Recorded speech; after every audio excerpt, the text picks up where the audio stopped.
Hi, I'm Fristelian, and welcome to the guide for Unholy Death Knight in Legion 7.0. Unholy has been rebuilt, and in this video I'll show you the fundamental mechanics and changes to get you in the game as fast as possible. So let's get started. Death Knights have two resources. Runes are a shared resource to use abilities. There are 6 in total, and they work like charges. The different flavours are gone. You now have generic runes. You can spend all 6, but only 3 can recharge at a time.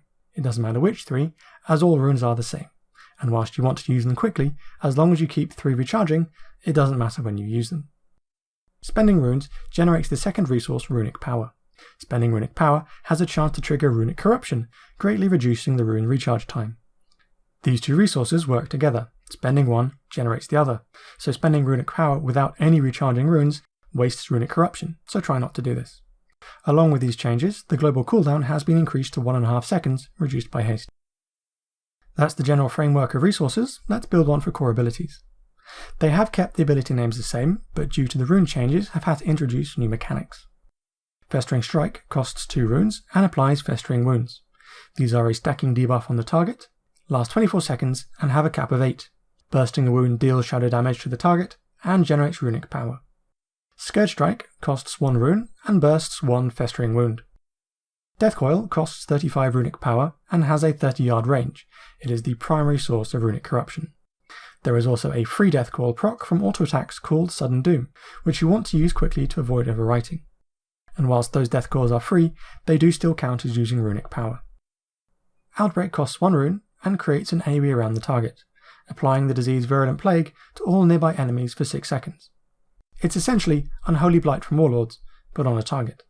Diseases have been reduced to 1, Virulent Plague.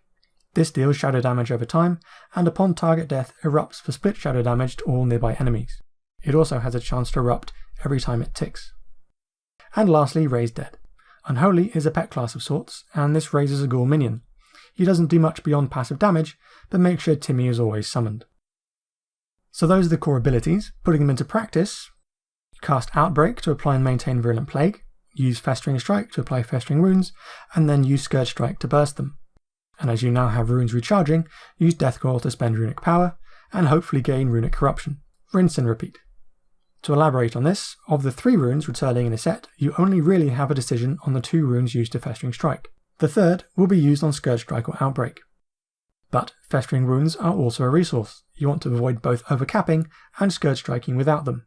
So, to keep them inside a safe range, use Festering Strike when you have 3 wounds or less, and Scourge Strike when you have 5 wounds or more, and either option at 4. The biggest change to the spec is how it deals area damage. It's all based off of Death and Decay, which is a free aiming, ground-based AoE that costs 1 rune.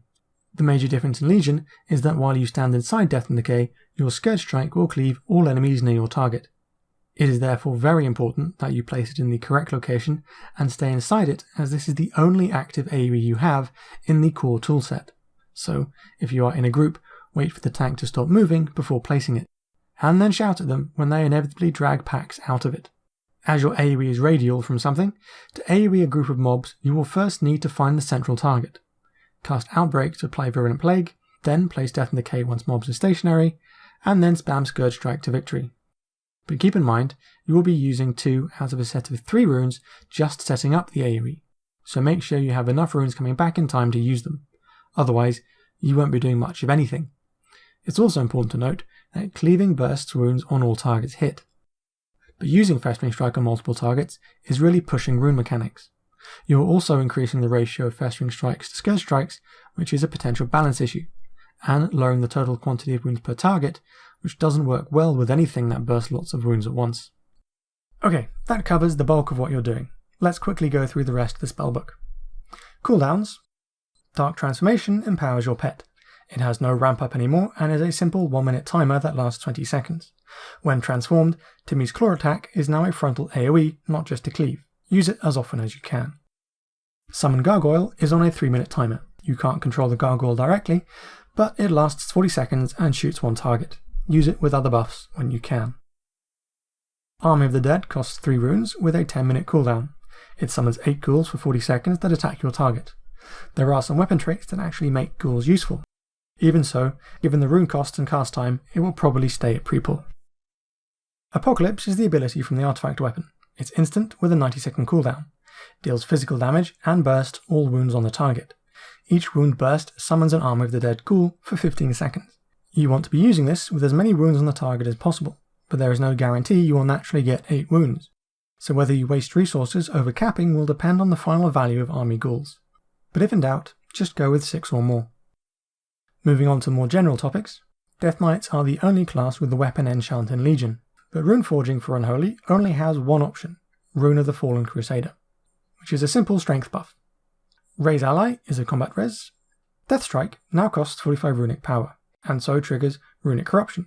It deals physical damage and heals a percentage of the damage dealt to you over the last 5 seconds. Very expensive for what it is, but it could keep you alive. Dark Succor is a buff after you kill something, making your next Death Strike free and increasing the heal. Death Grip pulls a target to you. This is the signature ability of the Death Knight, but mobility has always been a weak point with DKs, and Legion has made this worse if anything. Death's Advance has been removed as a sprint, and is now a passive 15% increased move speed.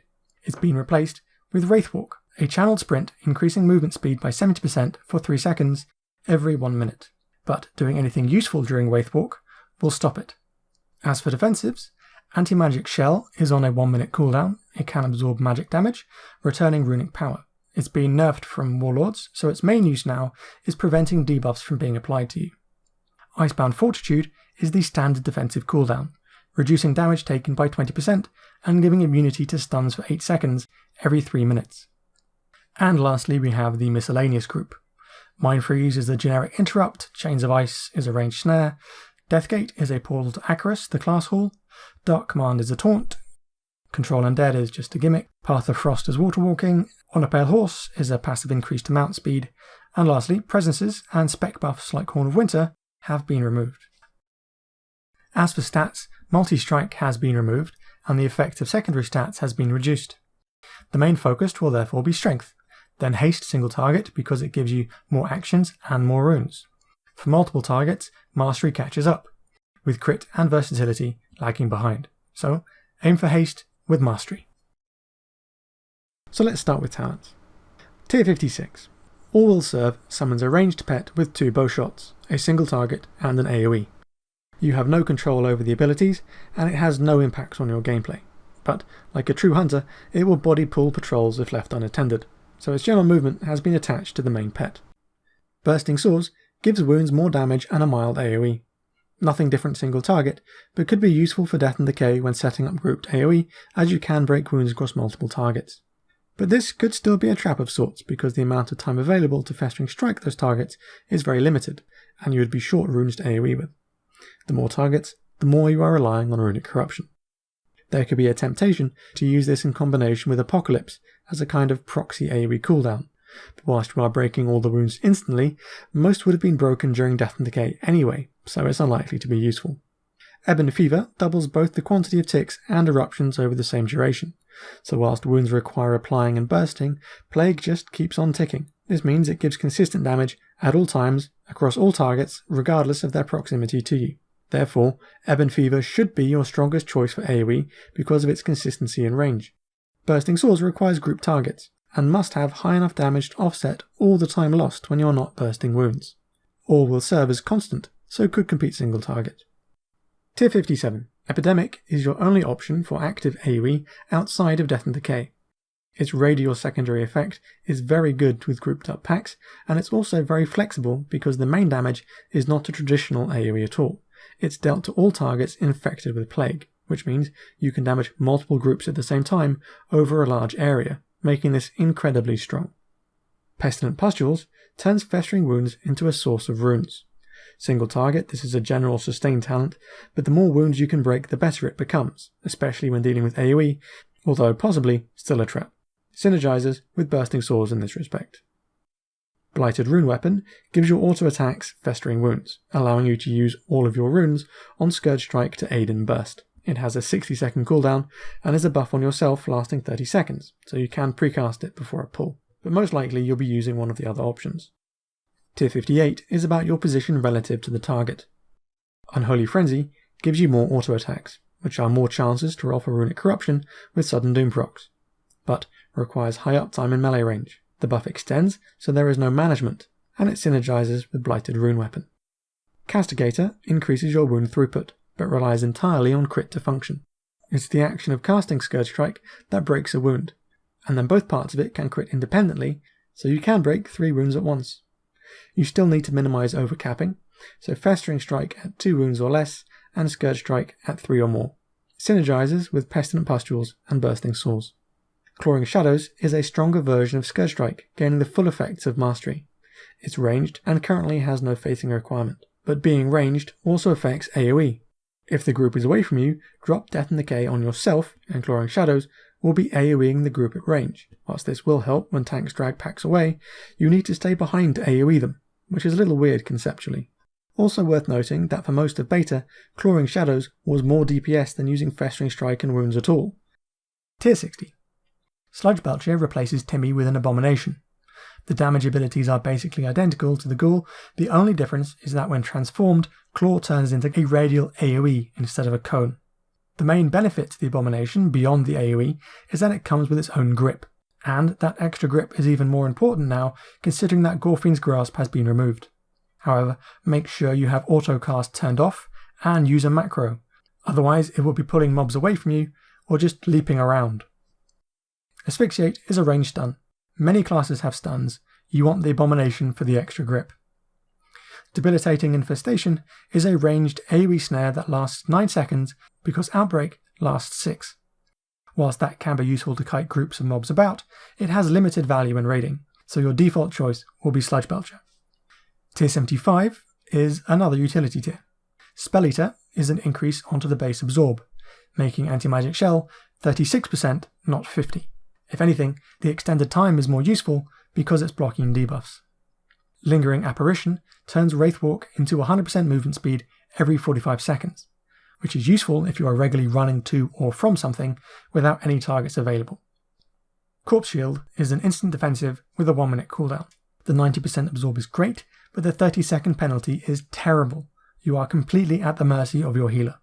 Pet reduction abilities do not reduce the incoming damage, so you'll have to dismiss your pet if you think it's going to die. You also can't heal the pet with Death Coil anymore, so when it gets low, resummon it. Tier 90 has some changes to gameplay.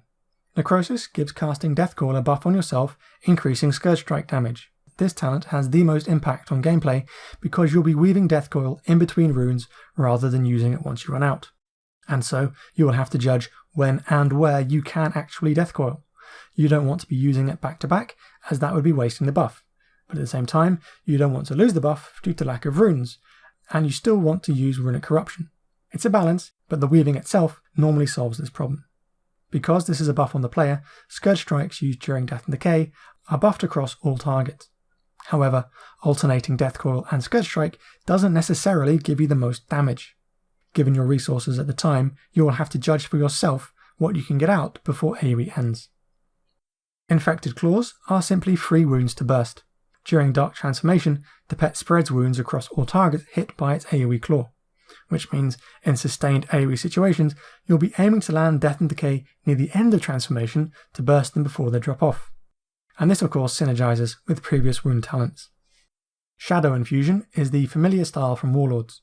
You pull runic power near the end of Dark Transformation and dump Death Claws to bring it back faster, but you'll have to juggle weapon procs and rune timers as you go. Because transformation is an AoE, this is very useful for sustained multi-target as you'd find in dungeons. Given the awkward nature of Necrosis and the current value of Festering Wounds, it's likely this will be your standard pick. Tier 100. Dark Arbiter replaces Gargoyle.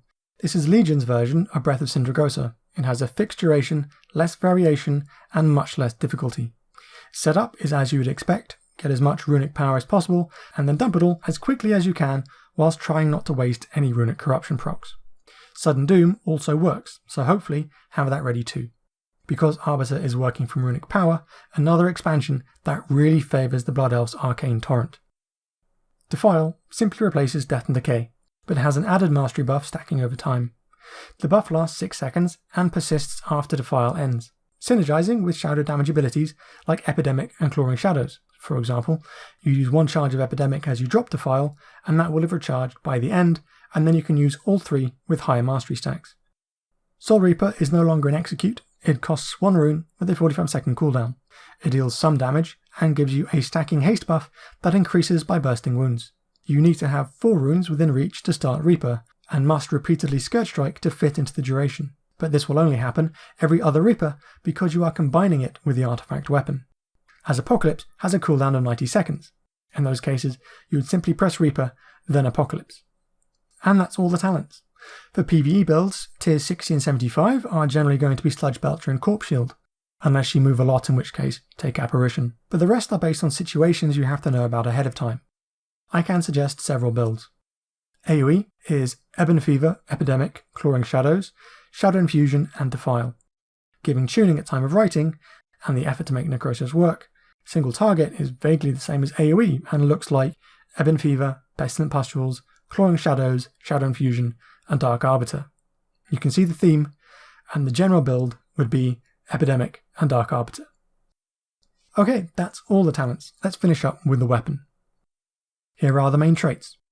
Shambler is a passive exploding zombie, and Double Doom is kind of handy but not very important. It's really only Scourge of Worlds you want quickly.